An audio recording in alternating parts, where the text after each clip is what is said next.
Here we go. Here we go.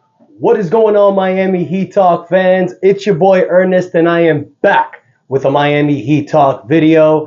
Guys, before we get started, take a moment, smash that like button to help your boy with this algorithm. Comment, let me know your thoughts at the end of the video. But most importantly, guys, please hit that subscribe button. We are 26 subscribers away from the 1K mark. Definitely want to get there by this weekend. Thank you guys so much for the love and support. But with all that said, you guys, off we go on another Miami Heat Talk adventure. First and foremost, guys, thank you so much for those who gave me the feedback about the microphone. I've set it in the same place. Hope it continues to work this well. Let me know if there's any changes to that, you guys. But this video I'm actually very excited about, you guys, because we're going to be talking about something a little bit different. I know we have all this hoopla going on with Damian Lillard, and yes, I do have another Damian Lillard update for you guys. I'm going to give it to y'all towards the end of the video. Now, what this video is pertaining and what it's about, who can the Miami Heat sign with the remaining players they have left with their contract, the remaining spots that are left with our contract? As you guys know, we have 10 players that are in the roster currently, 15 open spaces. Now, 2 of those may go to Gabe Vincent and Max Strus if they are re-signed. But the question is, what is the Miami Heat going to do with the 3 remaining salaries? Now, if you want a complete breakdown on how this stuff works, check out the last video that I posted yesterday. I break down salary cap figures. I break down everything from the new CBA.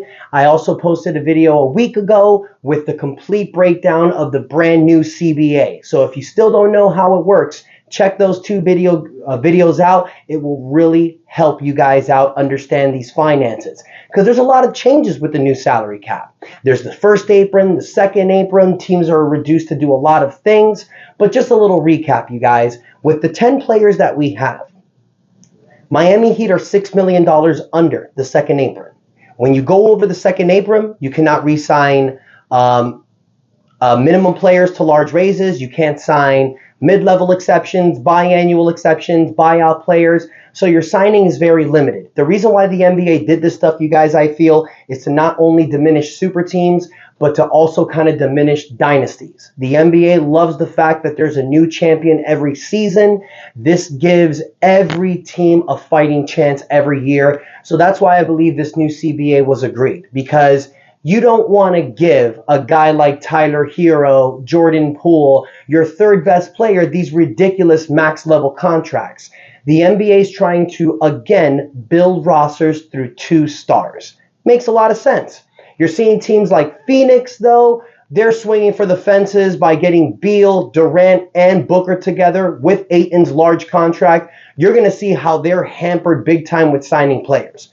We're kind of going through the same thing as well, because with those 3 spots that we have, we can only sign minimum contracts. Now, remember, like I mentioned yesterday, you guys, the Miami Heat still have that $4.7 million trade exception. So they can use that in a trade to help them with the extra numbers, or we can save that and sign a player who's been waived during the offseason. We can use that money to offer a player that's been waived more money than most other teams can. Just a little breakdown for you guys. Now, what I want to do is talk about a few players that I feel can help the Miami Heat with those remaining spots. With these minimum contracts, you guys, you're going to give them to veterans. Veterans that are going to take lower money and to come help you win. Now, those 10 guaranteed contracts that I mentioned, you guys, that doesn't include Orlando Robinson and Jamal Cain. If they're fully signed, they will be a part of those contract figures. They were given qualified offers, which will turn them into regular season players, but Miami has to sign them to those contracts. They're still 2-way players. So, how are we going to get this done? Who can help us with this team? Now, before we get there, you guys, just one little update for you guys. I'm not sure if you heard it yesterday, but we are officially a 10-man roster right now. Victor Oladipo decided to opt into his player option, which pays him $9.4 million, as we all knew he would. He got injured in the playoffs. You know he's not going to play next season, most likely. So he's going to get paid.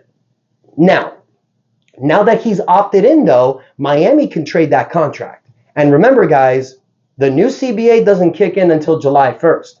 So Miami can still leverage a trade before July 1st under the new CBA, under the old CBA, to try to make some numbers work if you're trying to shed some salary. So maybe that's a reason why Victor Oladipo opted in now. I don't know. That's a possibility. We're going to have to, keep your eye on that. Keep your eye on that, you guys. Now, getting to these players. Now, there's 5 players. Well, technically 6, but there's 5 different spots that I want to talk about. I've noticed from the Miami Heat, we're lacking a few things. Obviously, we all know what's the main thing we're lacking. Size. We need a big man. We need either a stretch center that can hit the 3 or somebody that can play next to Bam with the 4 that can give us quality minutes.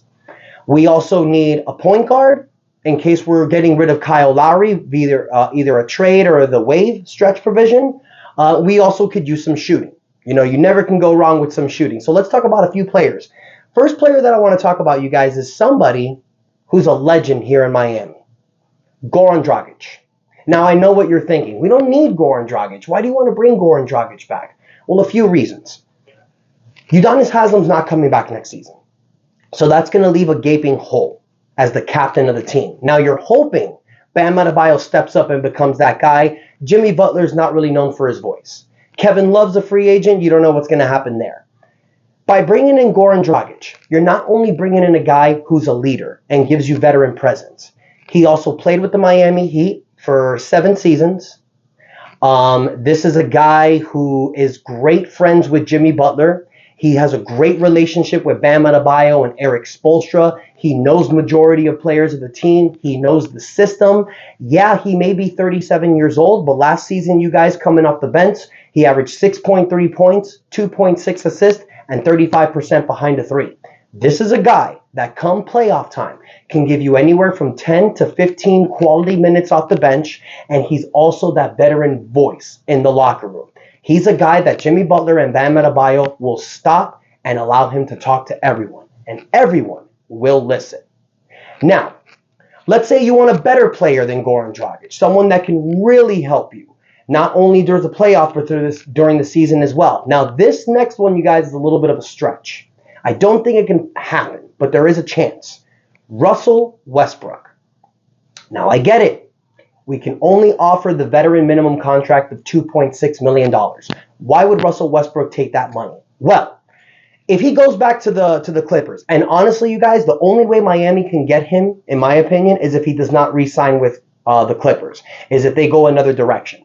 Now, the Clippers signed Russell Westbrook to the veteran minimum, so they can only offer him a small raise of around $3.4 million.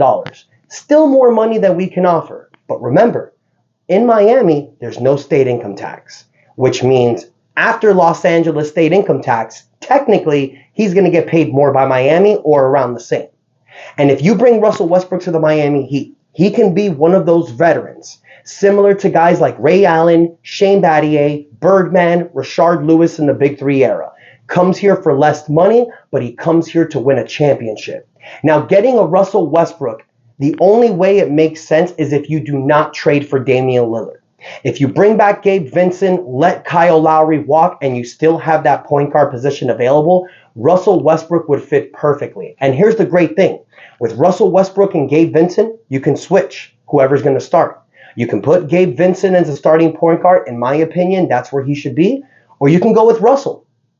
Russell has that dog-like mentality. We saw him have incredible games for the Clippers, especially in the playoffs. Russell Westbrook has still got it. Now, like I said, it's a stretch, but I would love to see Russell Westbrook on this team. You even heard Kendrick Perkins talk about it the other day. So it's something to keep your eye on. Now, those are guards. Let's move to big men, because that's what I hear all of you talking about in the comments. All of you are saying, we need a big man, we need a big man, we need a big man. Let me tell you what's available, and you tell me if you guys feel the same way. When I was looking at available centers and power forward at minimum level contracts, there's not really anyone, you guys. There's nobody that I would sign that I would put in front of guys like Omer Yurtseven and Orlando Robinson, who know this roster. Now, there is one guy who didn't play in the NBA last season, who I think would be a great fit. Dwight Howard. Dwight Howard has never played for the Heat. He'll take the veteran minimum contract. He played in China last year. He was doing dominant numbers, but we don't really look at those China numbers. You know, he's probably the tallest one there. But his last season in the NBA was the 2022 season. He averaged 6.2 points, 6 rebounds. And if you guys remember, during the bubble, he was the Los Lakers' best defensive option against Nikola Jokic. So this was the team that we lost against the NBA Finals. And you guys tell me, who would you rather had as the backup center guarding Jokic at times? Dwight Howard or Cody Zeller? I rest my case. You bring Dwight Howard on this team as the backup 5, you guys, that's a monster improvement from guys like Cody Zeller and Dwayne Dedmon. That's my opinion. I think Miami Heat should give guys like Dwight Howard, maybe even DeMarcus Cousins a look. DeMarcus Cousins is tearing it up over there in Puerto Rico. These are 2 guys that are NBA ready and that have those dog-like mentalities, especially DeMarcus Cousins. DeMarcus Cousins would fit this team perfectly, but injuries have been a problem with him. So that's another option, you guys. But someone else I want to talk about who had a pretty productive year last year, JaMychal Green from the Golden State Warriors. This is a man that we need to keep our eye on, you guys.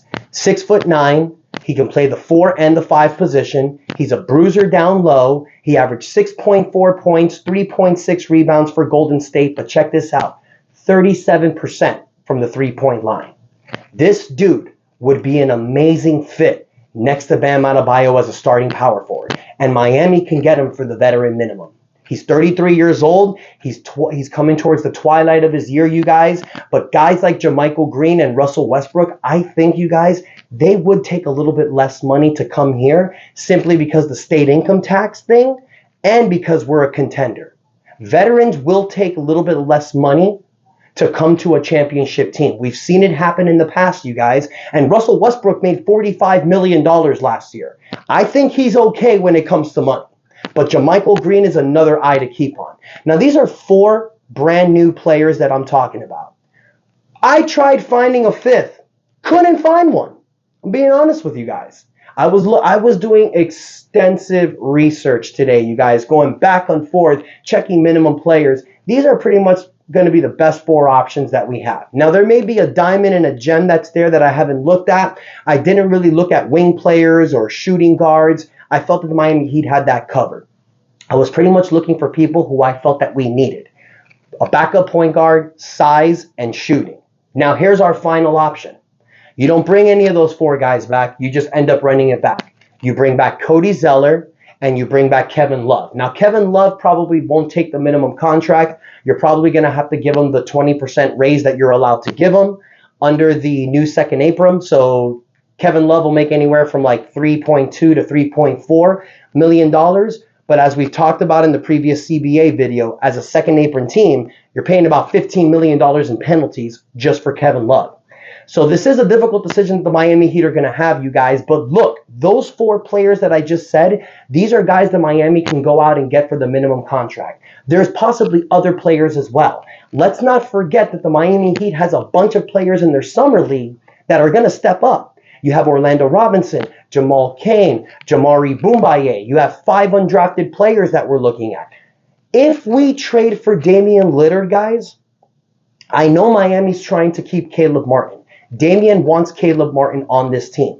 But if we end up trading for Damian Lillard, we're going to have to fill this team with a bunch of minimum contracts. And believe me, guys that are able to make $5 to $6 million will take less to come here to win that championship if Damian Lillard comes. Now, speaking of Damian Lillard, this is going to my final update. One second, guys. I have to flip this paper. Sorry.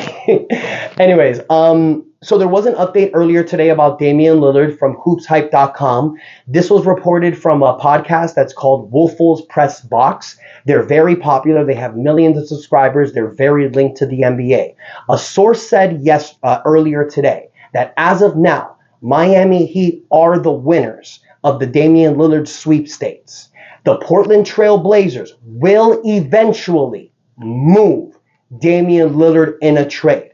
Now, this is something I've been saying for weeks, you guys. I don't give a damn what the GM say. I don't give a damn what anyone says about Damian Lillard, how they say we're going to build around him. It's all bullshit. They're just saying that so they don't lower his value. Miami has not made trades, have not made signings because they're patiently waiting for Damian Lillard. And I loved a lot of you guys with my video yesterday. You were agreeing with me. We have to patiently wait for Dame because we have no other choice. If yesterday's video and today's video shows you guys anything, is that Miami's hampered. We're limited. We can't sign anybody. We can't go out there and have a meeting with a big-time free agent because we don't have the money to sign him. So what Miami needs to do is get creative.